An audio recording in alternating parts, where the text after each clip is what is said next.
So, hello everyone, my name is Jessie Rowden. I'm the manager of chapter relations here at Women in Aviation International, and I'm so excited to see you today.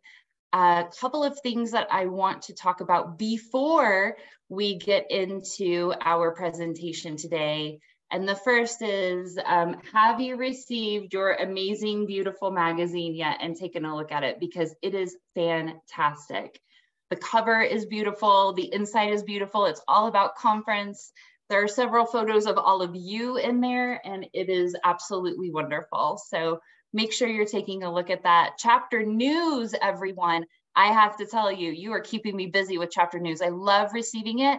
I had 16 pages of chapter news to edit down a little bit and get fit for the magazine for the July-August issue. And we had 96 photos to turn in. It was absolutely wonderful, and I love seeing it. Let's get that magazine filled up with all of our chapter news and all of the amazing things that you're doing in the world. The other thing that I want to talk about, and I'm going to share my screen really quickly, is that you all should have received, can you see my screen? All right. All of my chapter leaders should have received this email last night.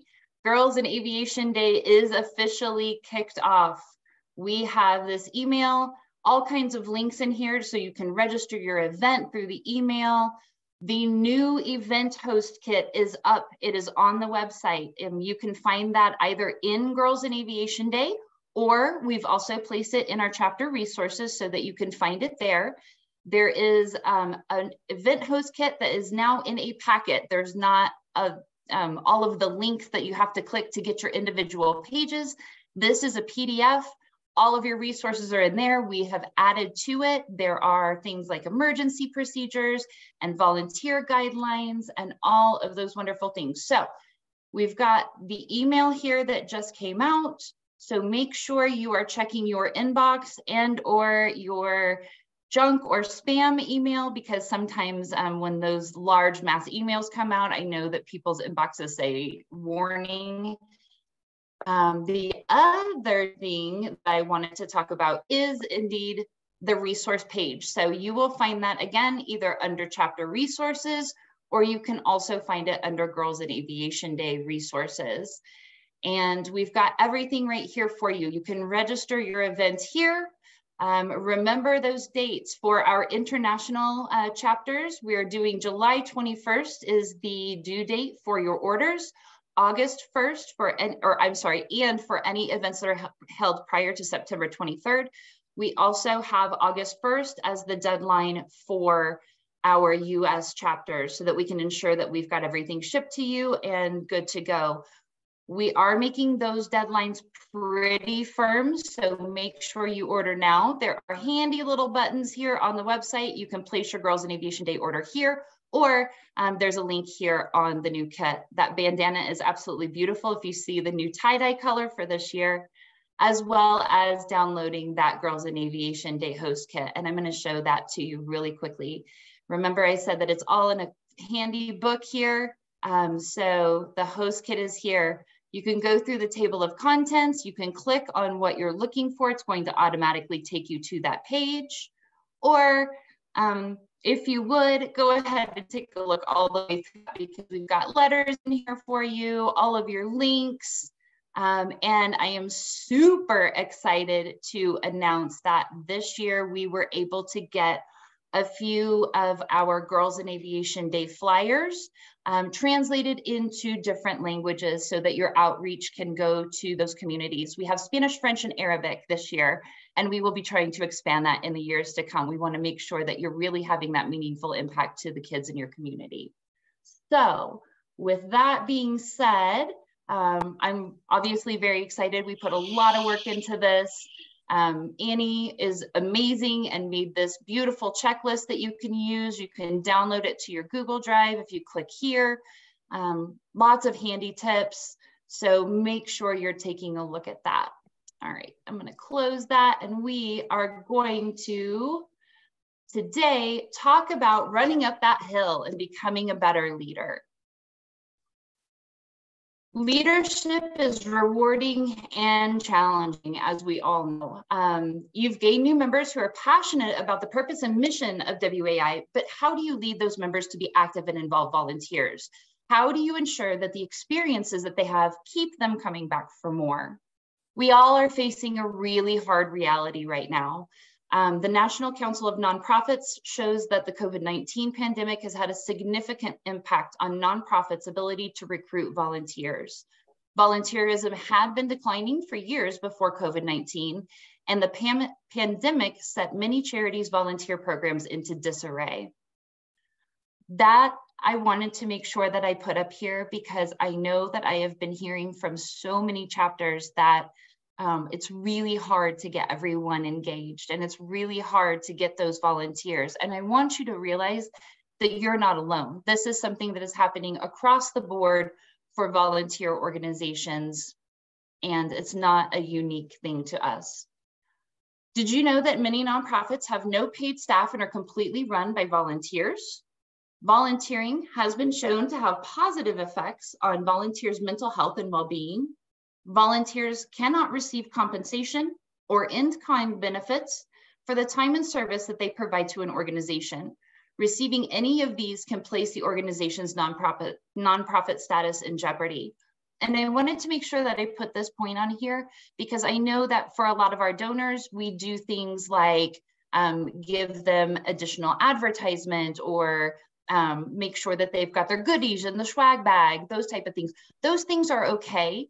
It's getting the, giving something specific to the volunteers, money-wise or other, that we cannot do that might put you in jeopardy with the IRS. And that's the last thing that we want to do.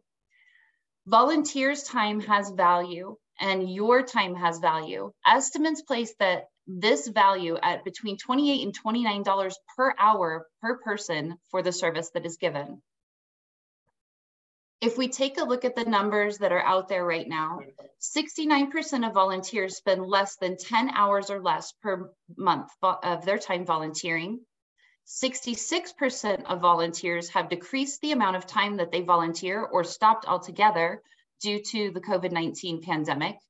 And 65% of those who have continued to volunteer during the pandemic have engaged in mostly virtual or remote volunteer activities. Before the pandemic, only 19% of volunteers did their work virtually. So I think that this is a really important point for us because we have to realize that we have to adjust some of the things that we're doing with our chapters. In-person meetings are coming back, but they're still not quite there. So we have to get a little creative as we are doing our chapter meetings or any of our events and offering that virtual experience for them. Some additional statistics that I found interesting, and Laura, your beautiful picture is up there. Donors are more than passively involved in their favorite charities. Nearly 2/3 of donors have also volunteered within the last year. So getting your donors involved in your volunteering is a huge thing. Getting your donors involved in the chapter and getting them as chapter members is a huge thing because they have those resources to bring additional people in. When you're gaining your donors, you want to talk to them about also potentially being a corporate member of Women in Aviation International. When they sign up for that, they receive 5 seats or 5 WAI memberships for their group. And you can then bring those individuals in as chapter members and additional people to help as you are running your chapter. Most donors support a charity financially first before volunteering, but 4 in 10 are more likely to donate their time before committing their dollars. 1/3 of millennials say that they give more to the nonprofit that they volunteer with than they would if they didn't volunteer, compared to 21% of Gen X and 12% of baby boomers. So that millennial group is one that we really want to hit and get them those opportunities to volunteer within the community. I would say that we have an advantage here at Women in Aviation International. because we have some of the most passionate people on the planet. When people come into Women in Aviation International, it's because they truly believe in the mission and purpose of Women in Aviation International to educate and empower and create diversity within this industry. And we are working hard to make sure that that happens. So we're going to get into 12 tips to leading volunteer organizations. The first and most important thing is your follow through. When someone expresses interest in your chapter, make sure there is an immediate follow-up through you or a member of your leadership team. Encourage the potential member by either email or giving them a call as soon as possible. And if they don't get back to you within a week, make sure you're touching back with them. If they've expressed interest, they know who you are.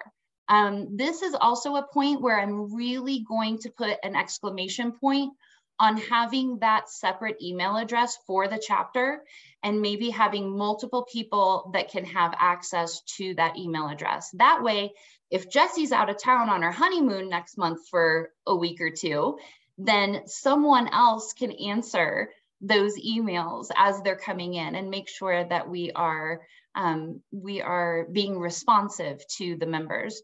One of the honest complaints that I have heard from individuals when they're talking to me is that, hey, I've contacted this chapter and I've heard nothing back. If you are having problems with membership, but yet you aren't answering those who are interested in membership, we are part of the problem, and we can also be part of the solution. So again, highly, highly, highly recommend that for your chapter, you create a separate email address, WAI New Mexico, or whatever that happens to be, and more than one person has access to that so that you can team up and help one another. Shower your members and volunteers with recognition. And I was just talking about how amazing the magazine was with our chapter and member news. Jess Belcher is in this picture here. She is always great at sending me tons of news, recognizing those members and making sure that I know what their accomplishments are, even if maybe I happen to switch their names around, and I apologize for that again. Make sure that you are saying thank you. Let them know often how much you appreciate them for their time and efforts towards furthering the mission of Women in Aviation International, as well as your chapter. Make sure that you're having discussions about how their contributions help. Often people may feel that their efforts aren't making much of a difference.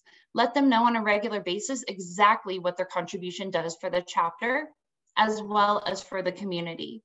An example would be a STEM event that we have going on here within my state.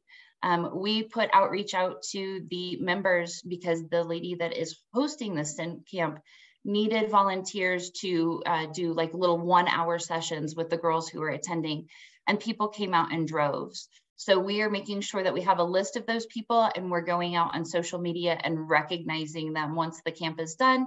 We'll do like an individual Facebook post with each of those members saying, hey, these people participated. Thank you so much. This is the impact you've had. Know what your members need.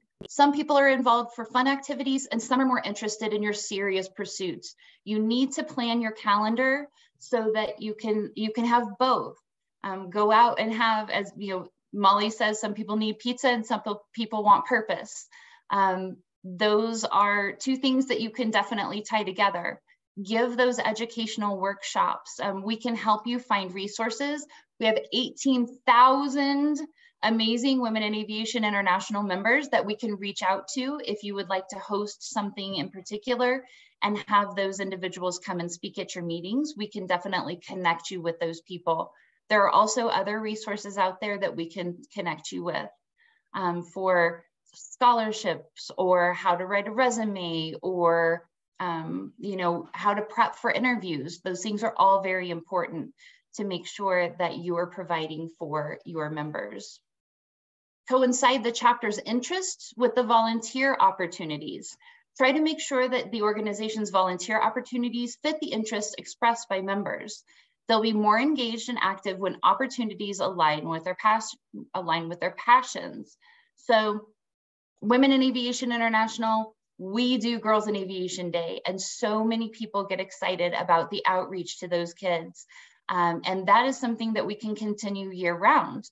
We can have additional Girls in Aviation Days, not just on September 23rd, but if we find out that there are events that are going on within our area, then we can host something within that event. Say there's a fly-in, or there is a local, I don't know, aerospace and aviation conference. Go to those things and make sure that you are fitting the needs of the members. But what are their interests? Would they rather, do you have some members that would rather volunteer for Pilots in Pause? Let's get them connected with those organizations. There are tons of things out there that we can become involved with. Ask everyone.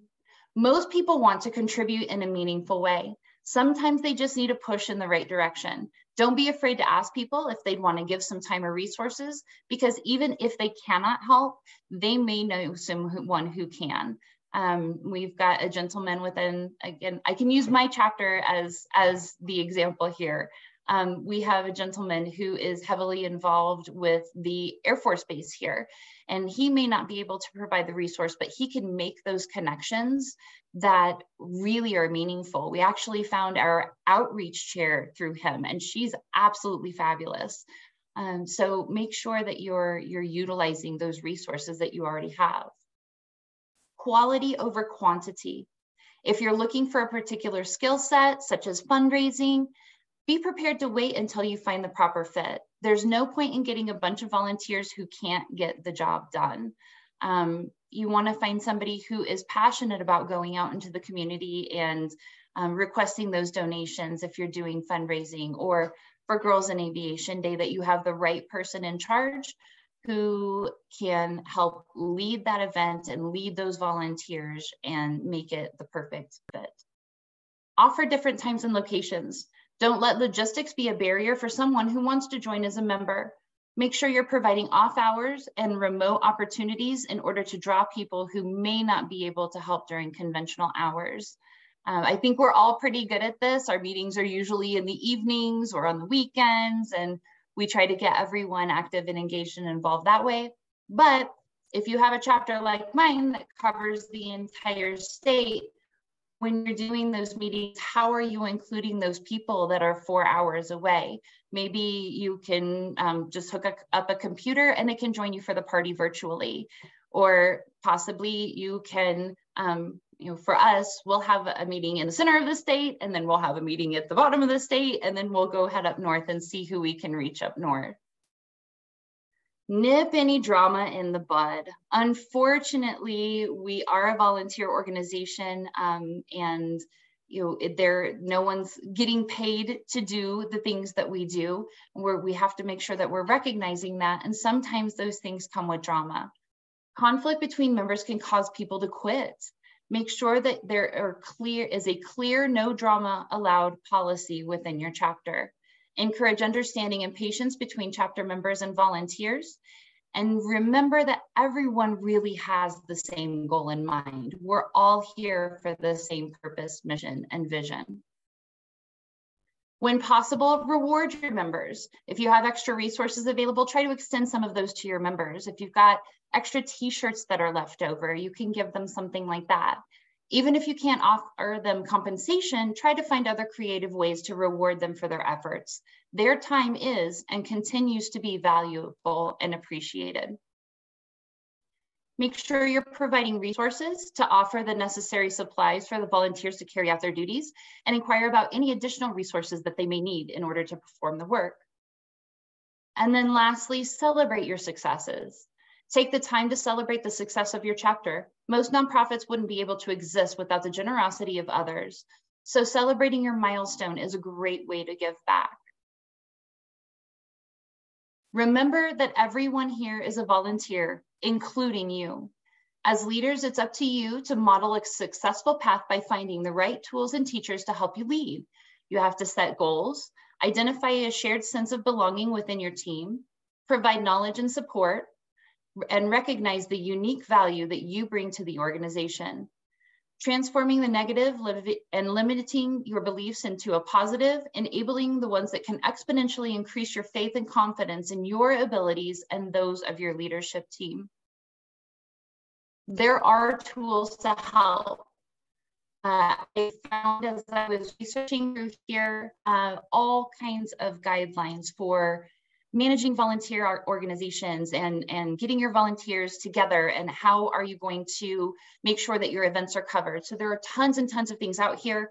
The three that I really utilized when I was working on this PowerPoint were Volunteer Pro, the essential guide to managing volunteers at your nonprofit, as well as the National Council for Nonprofits. There are tons of links and tons of resources on all of these pages. So I highly, highly recommend that you and your leadership team go and take a look at these. And then mobilize.us. Now, mobilize.us does have, you know, a product that they sell toward the end of it. But again, there are tons of resources there. They've got little blog posts, they've got links to other resources that you can use, and it's a really fantastic site. Surrounding yourself with strength, finding a strong leadership team is key. That way, everyone takes some of the responsibility, ensuring that no one person gets burned out or stressed. As we were talking about just before this meeting started, Young, consider adding committees, making sure that you have additional chairpersons. If you've only got one person that's running a huge event, like Girls in Aviation Day, that person is a volunteer. They can easily get stressed out. Perhaps find a co-chair for them so that two people are taking that load and making sure that everything's working. Or create working groups to help shoulder some of the responsibilities. People, when you ask them for that big task, are sometimes hesitant to do that. But when you break it up into chunks, they're more willing to take on that chunk. There are tons of online resources for chapter management that I wanted to point out here. A few of those listed here on the left are Trello, Monday, ClickUp, CheddarUp, VolunteerMark. All of these are free. You know, they do have paid packages if you want to get super fancy, but they do have free resources for you to be able to utilize. The benefits of some of these platforms that I found: you can do signups, you can do group messages. I believe CheddarUp was a group messaging platform so that you can quickly get messages out to your team. Again, we were speaking about that a little bit earlier before we started the webinar. Rather than the texts or the emails or those kind of things, you've got a way for group messaging for everyone to have all of the information at the same time. It does events and volunteer tracking. They'll create wish lists for you. Some of them do donation collections, and you can even sell merchandise. There's so much more on these functions, and they're 100% free to you. Again, in certain packages, they do have larger packages that you would have to pay for if you would choose to utilize those things. Lastly, I do want to say that every leader needs to remember three things. In the words of my 10-year-old's football coach, there are three rules to this game: be kind to yourself, be kind to others, and have fun. Your passion and your energy toward this chapter and toward the activities that you're doing is really what's going to bring people in. That's how you are going to be successful managing your chapter. Making sure that you still have that enthusiasm and you're having a good time, and you're not beating yourself up over, I only had 2 members show up for a webinar, or any of those things. You're doing your best, you're doing a great job, and I want to make sure you're having fun while you do it. If you ever have any questions, my very last slide, you know Rory and I are here for you. Rory's traveling a bit, but all of those emails can come to me. We do also have the chapters at WAI.org, that email address, if you need to email us through there. Any way you can get a hold of us, either individually or through that chapters at WAI.org. So I do want to sincerely thank all of you for being here today. And I hope that this was helpful. Volunteer organizations are a challenge because people, again, aren't getting paid, but you have so many opportunities to bring people in and lead them in a meaningful way. So I hope that this was good information for you. If anyone needs the PowerPoint afterwards, I have it for you. Again, this will be on our YouTube channel for you to utilize as well. So does anyone have any questions, or you want to talk about your chapter or any challenges you might have that we can throw out to the group?